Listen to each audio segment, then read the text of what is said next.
Into the Fold is a podcast on mental health issues, produced by the Hogg Foundation for Mental Health. I'm your host, Ike Evans.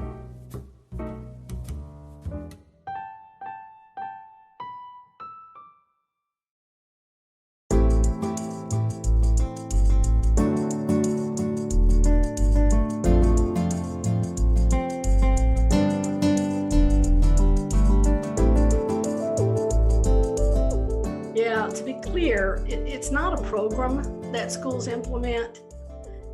Rather, it's an essential component in the overall learning process. Children don't learn in a vacuum. Learning is not only a cognitive process, but it's absolutely a social and emotional process. When you think about how children learn, I would say that all learning is social and emotional.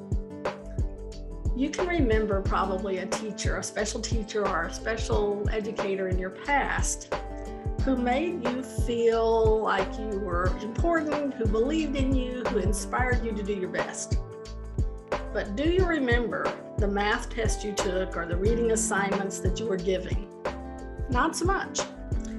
And that's because social interactions and emotions play a critical role in the learning process.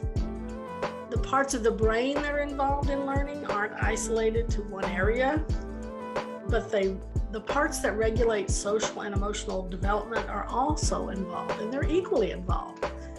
And so what we're seeing today, as a result of a lot of research and a lot of studies, we're seeing that what we have traditionally thought of as learning is not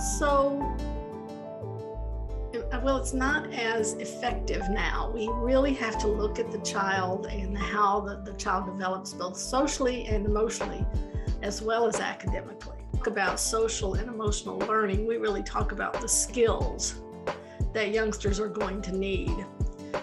They're going to be working in jobs that we can't even imagine what they look like right now, because technology is changing every day. And technology is going to drive much of the economy and much of the workforce of the future. So the skills that they're going to need, the technical skills they're going to need, can be taught for sure. Even employers will tell you they can teach those skills.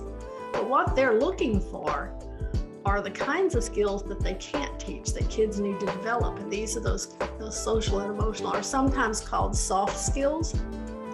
And they're skills like problem solving, collaboration, or learning how to get along with someone else and manage your own emotions. And that's what social and emotional learning is all about.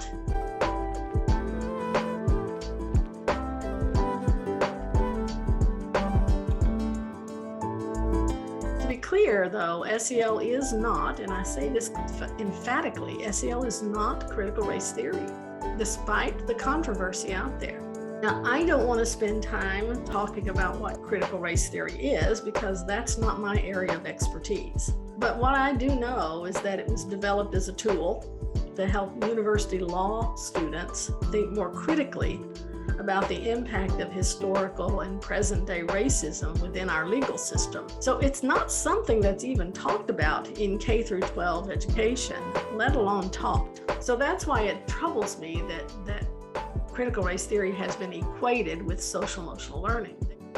Our children, our young people, will not receive the kind of skill development and the kind of instruction that they need to help develop these skills because of the misguided information and the misunderstandings about SEL. That's what I worry about, is that the sacrifice is going to be the children, not the adults.